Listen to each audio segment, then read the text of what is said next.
que eu quero é saber do motivo da morte da minha esposa. Só isso. Novos documentos obtidos pelo Domingo Espetacular com exclusividade revelam detalhes importantes para encontrar a resposta.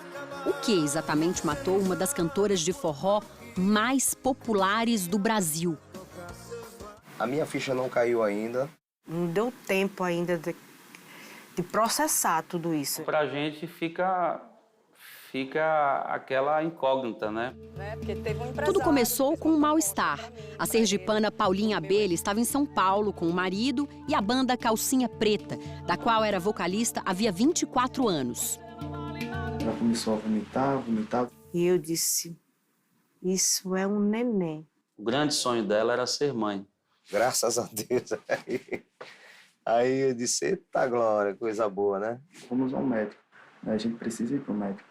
E ela disse, não, quando a gente chegar em Aracaju, a gente vai. Amor.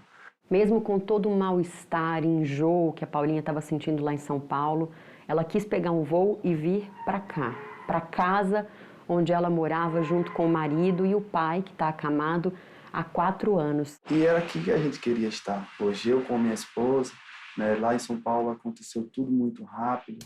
Quase 2 semanas depois da morte de Paulinha, o marido dela, o modelo Clevinho, ainda esconde os olhos marejados atrás de óculos escuros.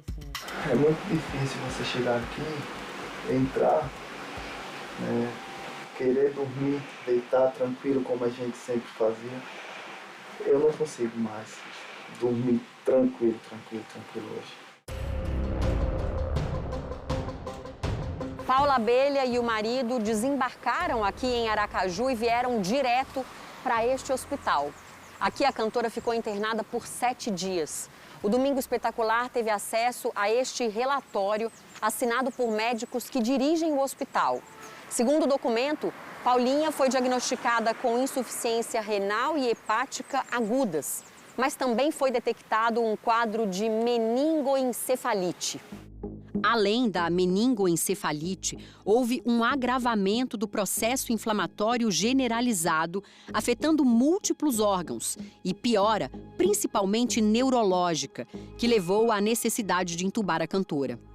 Aí eu fui visitá-la no UTI. Ela já não abria mais os olhos. Entrou no hospital andando, brincando, falando, cumprimentando a todos, como sempre.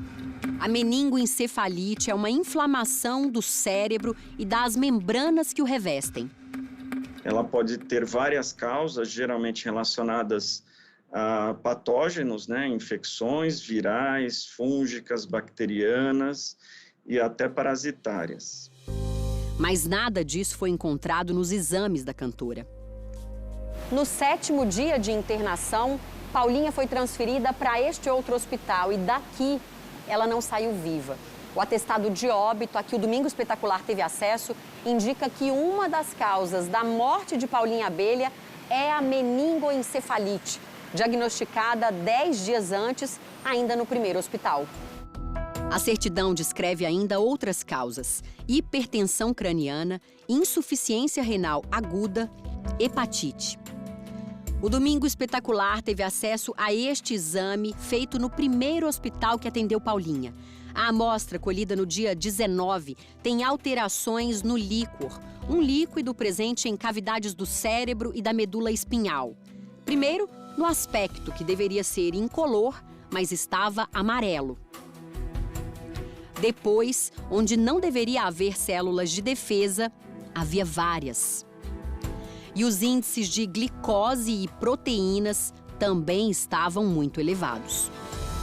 Quando algum desses parâmetros estão alterados num certo padrão, a gente sim consegue inferir, sem ter o isolamento direto da bactéria, do vírus, do patógeno, que aquele cérebro, aquela meninge pode estar inflamada com um processo infeccioso. E muitas vezes, por essa rapidez, eu tenho dificuldade de imediatamente isolar o agente causador dessa meningoencefalite.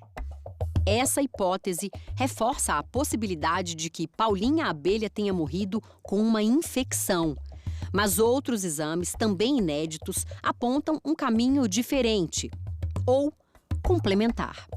O chamado painel toxicológico testou 12 substâncias psicoativas, inclusive drogas como maconha, cocaína e êxtase, que não foram encontradas. Paulinha nunca usou nenhum tipo de droga. Paulinha não fumava, não usava droga nenhuma. O resultado do exame aponta a presença de apenas 2 substâncias no organismo de Paulinha: anfetaminas e barbitúricos.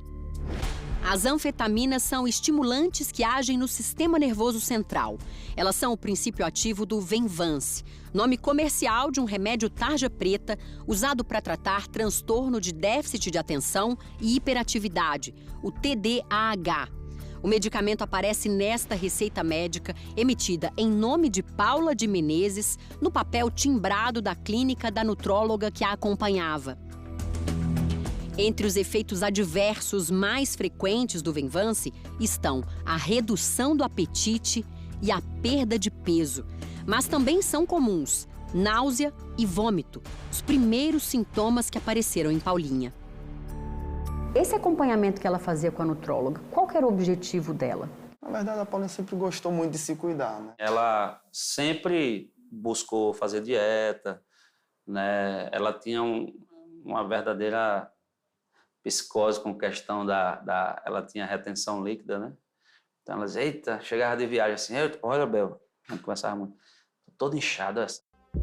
Na mesma receita aparecem ainda outras 16 substâncias.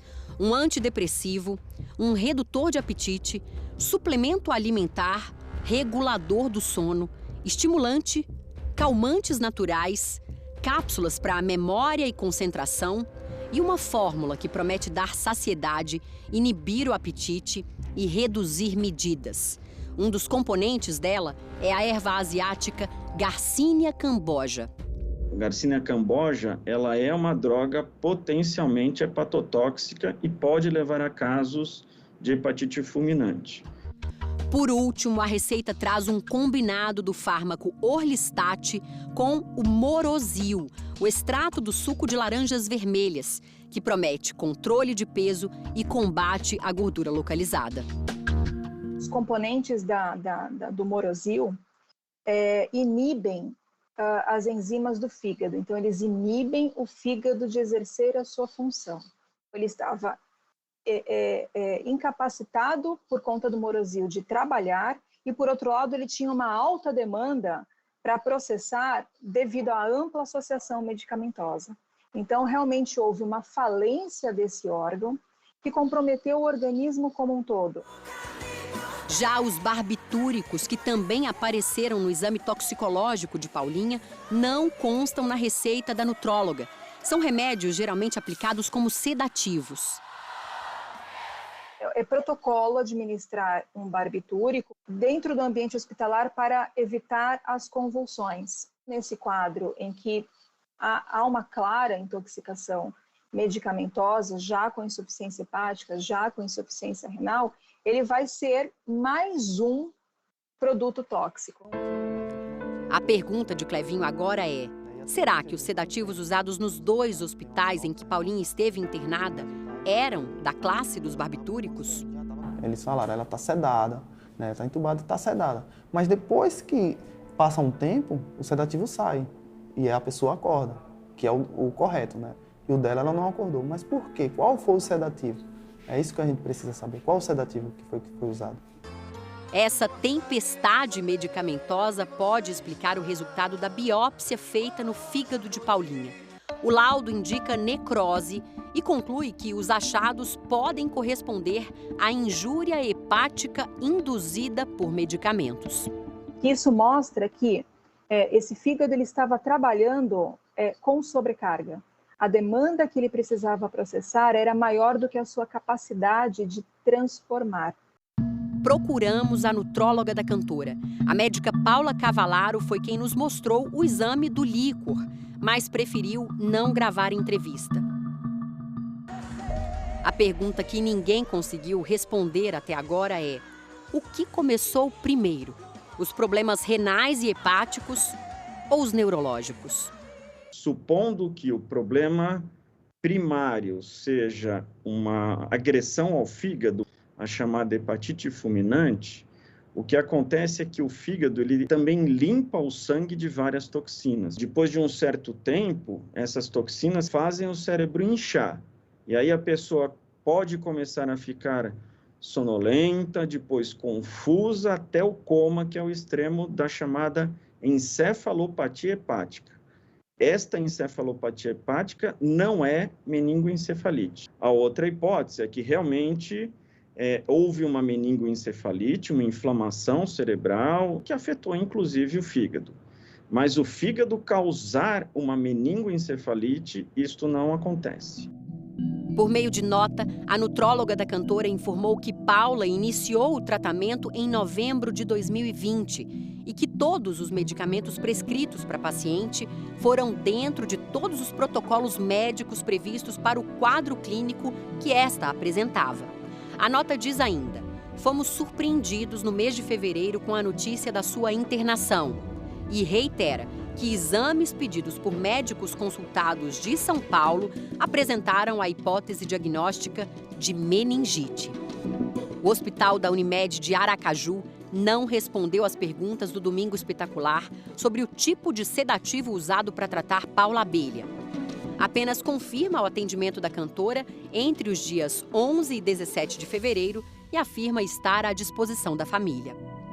Já o Hospital Primavera não se manifestou até o fechamento desta reportagem. Clevinho diz que ainda espera o resultado da biópsia feita nos rins de Paulinha. Eu preciso do prontuário, né, tanto do primeiro hospital como do segundo. E também autorizo a vocês, né, estarem entrando em contato com eles para saberem, porque eu não quero esconder nada, eu não estou escondendo nada de ninguém. Eu preciso deixar isso muito claro, né? A gente só precisa saber, eu só preciso saber qual foi o motivo da morte da minha esposa. Paulinha Abelha deixou milhões de fãs. Um pai que dependia dela, um marido cheio de sonhos e amigos que jamais vão deixar morrer o seu legado. Meu Deus, como voltar? Como entrar no ônibus? Como enfrentar o público sem Paula Abelha? Camarim sem Paula. Camarim sem Paula. É muito difícil. E... Coração apertadinho, né? Muita saudade vai ficar, tá a lacuna ainda aberta. Tem cura para essa falta, para essa dor, para essa ausência? Nunca. Paulinha, ela não é aquela pessoa que entra na sua vida e passa despercebida ou que você consegue esquecer. Paulinha agora é o nosso anjo da guarda, nossa abelhinha que vai estar sempre com a gente. Valeu, galera!